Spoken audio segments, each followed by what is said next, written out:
दिनै दुलाराय बर' फरायसा आफादनि गाहाय मावख' बड'फा हाउसआव थांनाय 20 एप्रिल 2024 मायथाइयाव फोसावनाय मेट्रिक आनजादनि रिजाल्ट बर' बिजोंनि बिनि सायाव जों फोरमायथिनो थाखाय बे खौरां मेलखौ लानाय जादों। बेयावनो आंजों बाहागो लानो हादों दुलाराय बर' फरायसा आफादनि रांगिरि सरनजित नार्जिनारि आरो मावख' नेहाथारि नितु बर' आरो जोंनि रिपर्टार लोगो नोंथांमोन।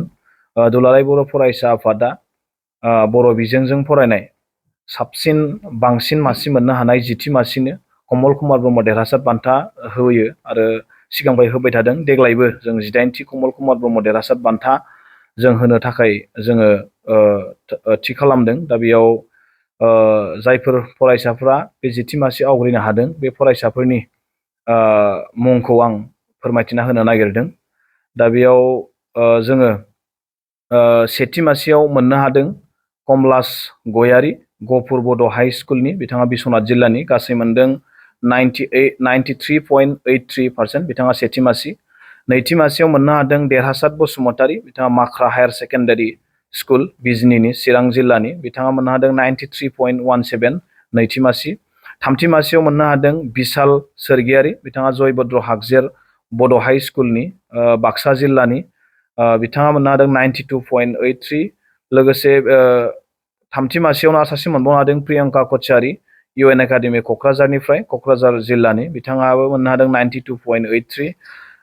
ब्रैथि मासियाव मोननो हादों हेलिना बर' फुंबिलि सोलोंसालि दुवारकुसिनि, तामुलपुर जिल्लानि, बिथाङा मोननो हादों 91.83%। बाथि मासियाव मोननो हादों निजोम बर', बिथाङा बाथौ आश्रम हायार सेकेन्डारि स्कुल बर'मानि, बाक्सा जिल्लानि, बिथाङा मोननो हादों 91.5%। द'थि मासियाव मोननो हादों नयनमणि बसुमतारी, बिथाङा बाथौ आश्रम बोरिमाखानिफ्राय, बाक्सा जिल्लानि, बिथाङा मोननो हादों 91.33%। स्निथि मासियाव मोननो हादों हादुंगोरा बसुमतारी, बिथाङा जोंमा रेसिडेन्सियेल बड' मिडियाम हायार सेकेन्डारि स्कुल बिजनीनि, चिरां जिल्लानि, बिथाङा मोननो हादों 91.17%। बिनि उनाव दाइनथि मासियाव जोंहा सानै फरायसा मोननो हादों रैरुब बसुमतारी, बिथाङा सानजारां बर' फरायसालि सालबारिनि, बाक्सा जिल्लानि, बिथाङा 90.33% मोननो हादों। बिमिका गयारि, बिथाङाबो दाइनथि मासियाव हाथरखि फरायसालि सालबारिनि, बाक्सा जिल्लानि, बिथाङाबो 90.33।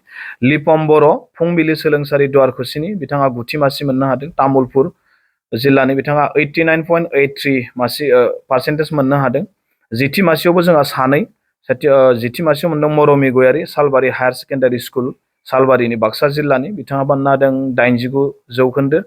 बिनि उनाव मोननो हादों मिरसोरां नार्जारि, बिथाङा गुरुदेब कालिचरण एकाडेमि दतमानि, क'क्राझार, बिथाङाबो मोननो हादों 89%। गासै 13 फरायसाफ्रा देग्लायनि 18थि कमल कुमार ब्रह्म देरहासार बान्था बेखौ मोननो हादों आरो बे बान्थाखौ जोङो फैगौ 30 एप्रिल 2024 खालाराव क'क्राझार जिल्लानि सिङाव थानाय देबोरगाव हायार सेकेन्डारि स्कुलनि गेलेग्रा फोथाराव जोङो लानाय जागोन। दा बेखायनो बेयाव गासैबो रायजो राजा बिथांमोनखौ फैनानै बाहागो लाफैनो थाखाय जों खावलायगोन। बेजों लोगोसे आङो बर' बिजोंनि गासै आनजाद होनाय आरो बर' बिजोंनि रिजाल्टखौ एसे फोरमायथिनो नागिरदों। गासै जोंहा बर' बिजोंनि फरायसालिया गं 18 जिल्लायाव जोंहा जायो।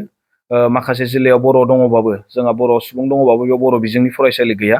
गासै 18 जिल्लायाव गासै आनजाद होदोंमोन 16,148 फरायसाफोरा बर' बिजोंजों मेट्रिक आनजाद लिरदोंमोन। दा बेनिनो पास जादों 13,293, थामहिनबा जौखोन्दो हिसाबै 82.33% उथ्रिसारनो हादों आरो बेनिनो फार्स्ट डिभिजनाव जोंहा मोननो हादों 3,831 फरायसाफ्रा फार्स्ट डिभिजन, सेकेन्ड डिभिजनाव मोननो हादों 6,892 फरायसाफ्रा सेकेन्ड डिभिजन, थार्डआव मोननो हादों 2,567। दा बेयाव जोंहा फेलबो जादों 2,854 फरायसाफ्रा फेल जादों। दुलाराय बर' फरायसा आफादा 2006 मायथाइनिफ्रायनो बर' बिजोङाव सेथि थाखोआव उथ्रिसारनाय फरायसाफोरखौ जों बुथुमो आरो बेनि हिसाबखौ नायोबा जोङो 2006निफ्राय जुदि दासिम जोङोबा गोबां बारायबाय। जागायजेननायाव 60 दंमोन, नाथाय देग्लाय 3,831 जाफैबाय। टटेल जों हिसाब खालामोबा 2006 मायथाइनिफ्राय 2024 मायथाइसिम गासै बर' बिजोंजों फरायनाय फरायसा 21,877 फरायसाफ्रा सेथि थाखोआव उथ्रिसारनो हादों आरो बेजों लोगोसे जोंनि बे कमल कुमार ब्रह्म देरहासार बान्था गथायनाय जायगायावनो बे एखे डेटआवनो जोङो बर' बिजोंजों फरायनाय गुबुन हारिनि फरायसाफ्रा जाय फरायसाफ्रा सेथि थाखोआव उथ्रिसारनो हादों बिथांमोनखौबो जों बरायनाय जायो। दायो जोंनाव 4 फैनानै दंफैयो। आं मुंखौ लाजोबनो मोजाङै डिटेल्सखौ मोनजोबाखै, आरोबाव बारा फैबावगोन। बेखायनो बेखौबो जोङो बिथांमोनखौबो जों बेयाव बरायनाय जागोन। दा बेखायनो जोबथारनायाव आङो जोंनि बे जि बरायनाय हाबाफारि बेयाव गासिबो रायजो राजाखौ जों दुलाराय बर' फरायसाफोरखौ हेफाजाब होगोन बेखौ मिजिंथिबाय, आरो गासिबो दिथागिरि बिथांमोना बाहागो लागोन बेखौ लागोनो थाखाय दुलाराय बर' फरायसा आफादनिफ्राय खावलायनाय जाबाय।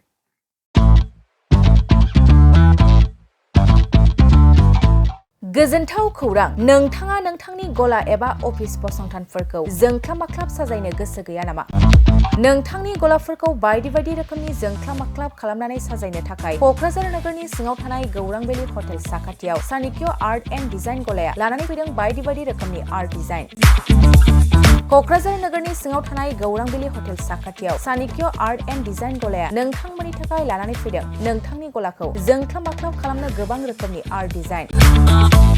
बेफोर आर्ट डिजाइनफोरनि गेजेराव दं 3D signboard, 2D signboard, acrylic trophy, ACP panel, name प्लेटार्स, रेट्र', रिफ्लेक्टिभ साइनबोर्ड, नियन साइनबोर्डफोरनि आर्ट डिजाइनफोरखौ नोंथाङा चाणक्य आर्ट एन्ड डिजाइन गलानिफ्राय मोनफुंनो हागोन। बेनि अनगायैबो इनग्रेभिं सार्भिस, आर्क्राइलिक लेटार काटिं, MDF जालि काटिं, लग', ग्राफिक्स डिजाइन आरो कास्टमाइज गिफ्ट आइटेम्सफोरखौ नोंथांमोननि गलानि थाखाय चाणक्य आर्ट एन्ड डिजाइन गलाया लानानै फैदों आर्ट डिजाइन। गोबां बाथ्रा मिथिनो थाखाय नोंथाङा नैबे 9706125636 6800981649 जानबुं नम्बरनि गेजेरजों खौरां लाहरनो हागोन।